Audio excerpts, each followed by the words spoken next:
सुप्रभातम मेरे प्रिय विद्यार्थियों। जैसा कि आप देख रहे हैं, विगत कई दिनों से हम लोग रस की चर्चा क्रमशः करते आ रहे हैं। उसी क्रम में आज हम लोग चर्चा करने वाले हैं वीर रस की। और आइए देखें कि ये वीर रस क्या है। तो परिभाषा कहती है कि उत्साह की अतिशयता में वीर रस होता है। अत्यधिक उत्साह की स्थिति में ही वीर रस की उत्पत्ति होती है। लेकिन ध्यान यहां दीजिए कि यह उत्साह युद्ध के लिए भी है, दान के लिए भी है, दया के लिए भी है और धर्म के लिए आदि के लिए ये उत्साह काम करता है। अर्थात आप सुने होंगे शब्द युद्ध वीर, दान वीर, दया वीर, धर्म वीर। अर्थात कह सकते हैं कि चाहे युद्ध हो, दान हो, दया हो या धर्म हो, इसका निर्वाह कोई वीर पुरुष ही कर सकता है, कोई कायर नहीं कर सकता। इसीलिए कहा जा रहा है कि उत्साह की अतिशयता में वीर रस होता है। उदाहरण लीजिए तो बात समझ में आपको आ जानी चाहिए। यह कि रे अश्वसेन तेरे अनेक वंशज हैं छिपे नरों में भी, सीमित वन में ही नहीं बहुत बसते पुरग्राम घरों में भी, ये नर भुजंग मानवता का पथ कठिन बहुत कर देते हैं और प्रतिबल के बध के लिए नीच सहाय सर्प का लेते हैं। मामला क्या है? मामला यह है कि महाभारत के युद्ध में जब कर्ण अर्जुन का सामना होता है और जैसे ही कर्ण अपने तुनीर को अपने रथ में रखे हुए उठाता है, वहीं एक देखता क्या है, एक सर्प फुंकार उठा और वह बोला कि हे वीर कर्ण, जिस प्रकार से अर्जुन तुम्हारा शत्रु है उसी प्रकार से मेरा भी शत्रु अर्जुन है। इसलिए मुझ पर एक कृपा करिए, अपने बाण पर चढ़ा करके संधान कर दीजिए और मेरे अंदर जितना भी विष है सारे विष को अर्जुन के शरीर में मैं उड़ेल करके अर्जुन को मार डालूंगा। काम आपका भी हो जाएगा, काम मेरा भी हो जाएगा। जब ये बात उस सर्प ने कहा, और वो सर्प है कौन? अश्वसेन। तो अर्जुन कर्ण क्या कहता है? उसके इस प्रकार के जब ऐसा आवेदन वो करता है, ऐसी बात कहता है सर्प कर्ण से, तो कर्ण कहता है कि रे अश्वसेन तेरे अनेक वंशज हैं छिपे नरों में भी। जहां तक विष की बात करते हो तो यह क्यों भूल जाते हो कि विष केवल तुम्हारे पास है? तुमसे भी ज्यादा विषधर लोग, विषैले लोग इन मनुष्य रूप में भी घूम रहे हैं।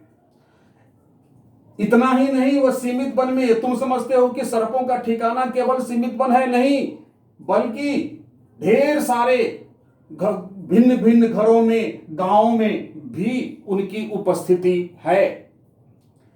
ये जो नरभुजंग है, जो मनुष्य के रूप में सर्प हैं, ये बहुत कठिन कर देते हैं मनुष्यता के रास्ते को, मानवता के रास्ते को।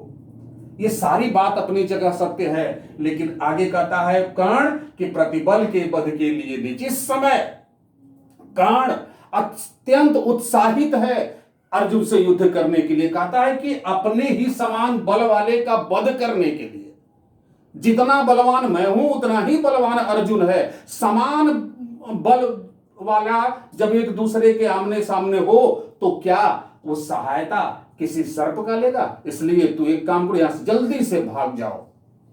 अर्थात अश्वसेन को वह भगा देते हैं कर्ण, सहायता नहीं लेते हैं कर्ण। इसीलिए जबकि उत्साहित हैं अर्जुन से युद्ध करने के लिए, इसीलिए इन पंक्तियों में उत्साह की अतिशयता है। इसमें प्रबल उत्साह है कर्ण के हृदय में अर्जुन से युद्ध करने के लिए। तो इसलिए इसमें वीर रस की उत्पत्ति हो रही है। इस रस के आलोक में जरा देखिए, यहां पर इसका स्थायी भाव क्या है? इस समय युद्ध वीर के रूप में कर्ण है, दान वीर के रूप में कर्ण दान वीर भी था, लेकिन इस समय युद्ध वीर के रूप में कर्ण है। इसलिए स्थायी भाव है युद्ध संबंधी उत्साह। फिर क्या है? आलंबन क्या है? आलंबन है सर्प और पांडव सेना। और ये उत्साह जो स्थायी भाव का है किसके हृदय में है? तो आश्रय कौन है? वीर पुरुष कर्ण। इस समय कर्ण के मन में वीर युद्ध संबंधी उत्साह, इसलिए कर्ण यहां पर आश्रय है। उसका स्थायी भाव है युद्ध संबंधी उत्साह, आलंबन है सर्प और पांडव सेना। एक तरफ पांडव सेना, दूसरे तरफ उनके रथ में सर्प आकर के उस सर्प से बात कर रहे हैं। उद्दीपन क्या है? सर्प की सहायता न लेने की प्रतिबद्धता। वो प्रतिज्ञा करते, मैं तुम्हारी सहायता कभी भी नहीं ले सकता, मरूं या जीऊं, चाहे मैं वीरगति को प्राप्त होऊंगा और चाहे अर्जुन वीरगति को प्राप्त होगा, कोई फर्क नहीं पड़ता, मेरा काम है उससे युद्ध करने का। तो वो सहायता लेने के लिए प्रतिबद्ध नहीं है। अनुभाव क्या है? इस समय कर्ण का अंग अंग फड़क रहा है युद्ध के लिए। बहुत दिनों से बहुप्रतीक्षित ये दिन आज उनको मिला है अर्जुन से युद्ध करने के लिए, इसलिए। और इसका संचारी भाव उत्साह के अंदर, जहां जब भी उत्साह होगा वहां संचारी भाव होता है, गर्व, जोश, स्मृति। जब व्यक्ति एक दूसरे से युद्ध के लिए जाता है, उसके लिए उत्साह होता है, तो उसके पीछे जितने भी कारण हैं, सारे कारण क्या होते हैं? एकदम उसकी स्मृति में, याद में रहते हैं। उसी प्रकार से दूसरा उदाहरण भी जल्दी से ले लीजिए आप, कि अथवा अधिक कहना वृथा, पार्थ का प्रण है यही, साक्षी रहे सुनिए वचन, रवि शशि अनल अंबर मही, सूर्यास्त से पहले न जो मैं कल जयद्रथ वध करूं, तो शपथ करता हूं स्वयं मैं ही अनल में जल मरूं। जब अभिमन्यु का वध हो जाता है और उसके बाद जब वो प्रतिज्ञा लेते हैं जयद्रथ का वध करने के लिए, तो यहां अर्जुन की बात है। अरे अर्जुन यहां आश्रय के रूप में बैठे हुए हैं, आलंबन के लिए जयद्रथ है यहां पर, और कहते हैं कि मैं प्रण करता हूं और ये सुन ले गवाही के रूप में। किसको किसको? हे सूर्य, हे चंद्रमा, हे अग्नि देवता, हे अंबर आसमान, सुन लीजिए मेरी प्रतिज्ञा कि कल सूर्यास्त से पहले अगर मैं जयद्रथ का वध नहीं कर दूंगा तो मैं स्वयं अपने को अग्नि में जला करके मार डालूंगा। अर्थात इस समय जयद्रथ वध के लिए अति उत्साह है अर्जुन के हृदय में, यही उसका स्थायी भाव है। इसलिए इसमें भी वीर रस की उत्पत्ति हो रही है। तीसरा उदाहरण देख लीजिए कि तनकर भाला यों बोल उठा, राणा मुझको विश्राम न दे, मुझको बैरी से हृदय क्षोभ, तनिक मुझे आराम न दे। अब देखिए यहां पर अलंकार भी है, तो मानवीकरण अलंकार को अतिशयोक्ति अलंकार यहां पर देखिए है, अतिशयोक्ति अलंकार है, मानवीकरण के साथ है। अब ऐसी स्थिति में देखिए कि स्वयं भाला जो राणा प्रताप को, राणा प्रताप से बोलता है कि मुझको विश्राम करने की जरूरत नहीं, लगातार मुझको युद्ध में निरत रखिए, क्योंकि जब तक जो क्षोभ मेरे हृदय में दुश्मन के प्रति है, जब तक उसके हृदय को मैं चीर न दूं, तब तक मुझको आराम देने की जरूरत नहीं है।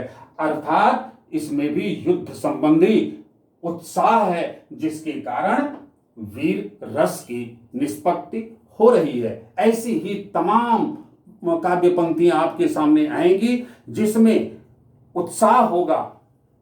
दान के लिए भी आ सकती हैं, दया के लिए भी आ सकती हैं, धर्म के लिए भी आ सकती हैं और युद्ध के लिए भी आ सकती हैं। अगर स्थायी भाव उसमें उत्साह होगा तो निश्चित रूप से उसमें वीर रस की उत्पत्ति होगी।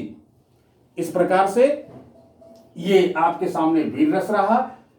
दूसरे भेद के साथ फिर कल हम किसी और वीडियो में मिलने वाले हैं। आज के लिए धन्यवाद।